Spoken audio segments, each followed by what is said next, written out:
do do do do do do do do do do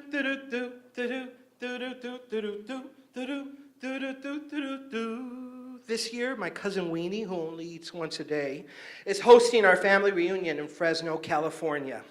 Everyone's happy because she always kills and cooks a whole pig over a spit at the family reunions. And that's something really big with the Alfaros. My mom thinks a family reunion is a bad idea because so many relatives died this year, and we've already seen everybody at Muriaga's mortuary. And besides, everybody's just going to be depressed. But my Uncle Abel, the one-legged alcoholic Vietnam vet, says he already ordered the kegs of beer, and what we should really be celebrating is who's still alive!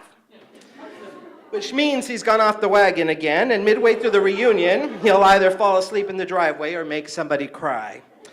My mom resigns herself to preparing for the big event by promising a big tub of potato salad that all the relatives taste restaurant style. Muy classy, my tia Irma says with the overbite.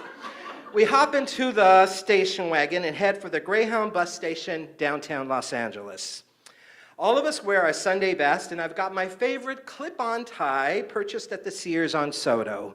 Clip-on ties make every kid look important and faithful to God. We take the Greyhound to Fresno because my dad doesn't want to use up the engine on our brand new station wagon, which he says is only designed for the city. Besides, he says, why do we want to use up our brand new station wagon and all those backstabbing, good-for-nothing hijos de la chingada madre? I said it was a family reunion. I didn't say it was a healthy one. When we arrive at the family reunion in Fresno, I count more than 120 Alfaros.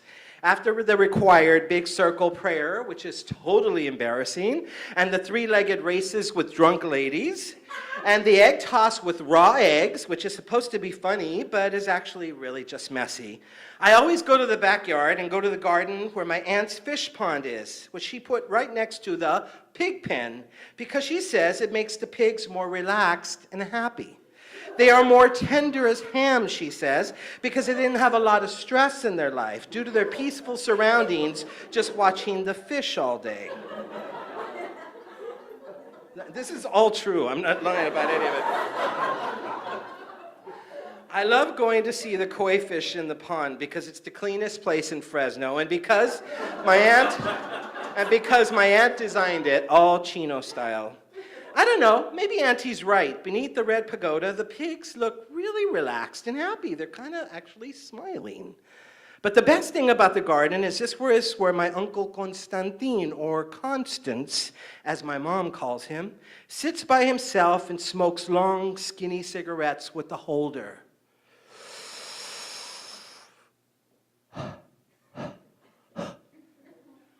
He always hangs out in the garden in solitude, smoking his Virginia Slims.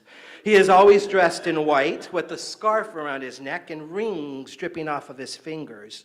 Uncle Constantin is the star of our family reunions. He's like the sideshow at a family fair. Everybody talks about him as he makes his way through the crowd of family, kissing aunties on the cheek and shaking uncles' hands. He pretends not to hear them gossip and giggle as he makes his way through the crowd. Although Uncle Constantin looks like a movie star, I have heard my tias, Romy and Cuca, whisper over a cafecito in the kitchen about all the times that Constance has been in prison. I think to myself, maybe that's why he prefers being alone. Do do do do do do do do do do do do do do do do do do do. Uncle Constantin smells all brand new with the scent of Tres Flores Brilliantine, holding back his salt and pepper hair and the gray flannel smoothly escaping through the back of his neck. You can only see his dark side when he rolls up the long sleeves on his white shirt and you notice the markings. Dark blue, like the color of the ocean at night. The designs snake up the inside of his arm and on the joints of his fingers. Tattoo names in deep gangster writing, Aztec symbols pricked by the homemade needles. The dot, dot, dot of prison life covers him like a map on the skin. When I ask about the markings, he takes a long Isla Lupino drag on his cigarettes. He looks skyward and the smoke escapes to his nose and heads to God in heaven.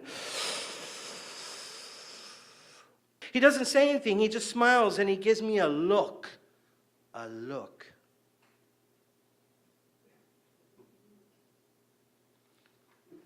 Not just any look, the look of knowing. And I know that smile like I know how to roller skate without really trying. And he says, you and I understand each other, don't we? Los entendemos muy bien. He says it like he looked deep behind my esophagus and found the tiny heart beating under the shell of me.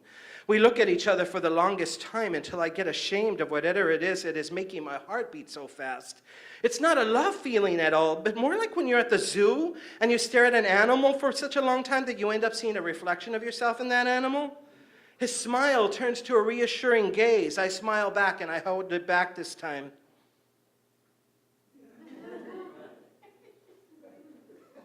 Feels kind of good. I can only see the mirror of myself. But he stands over me, standing there in the garden. Finally, his blue-scarred, effeminate hand brushes over my head, and as he leaves, his ballet wrist with the Liz Taylor rhythm waves goodbye like waves in the pool.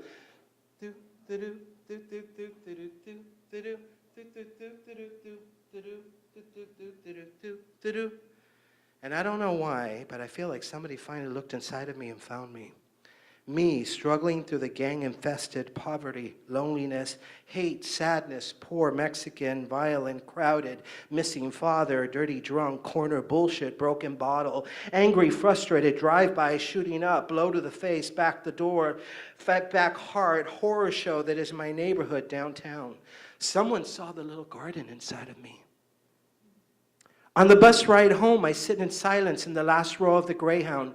I feel calm. My brother, who was sitting next to me, his head leaning deeper into my shoulder with every breath of deep sleep. My mom looks over at us, and her eyes lock into mine. She always looks at me with a worried gaze. She never knows what to make of me. Always wondering and worrying about me, my mother. ¿Qué te pasa? She says. But today on the bus, I look back at her, and I smile, and this time I hold it for her like a gift. I can tell it freaks her out. And she returns to whispers with my father. I watch as we pass the "Thanks for visiting Bakersfield" sign. I know who I am. I know who I am.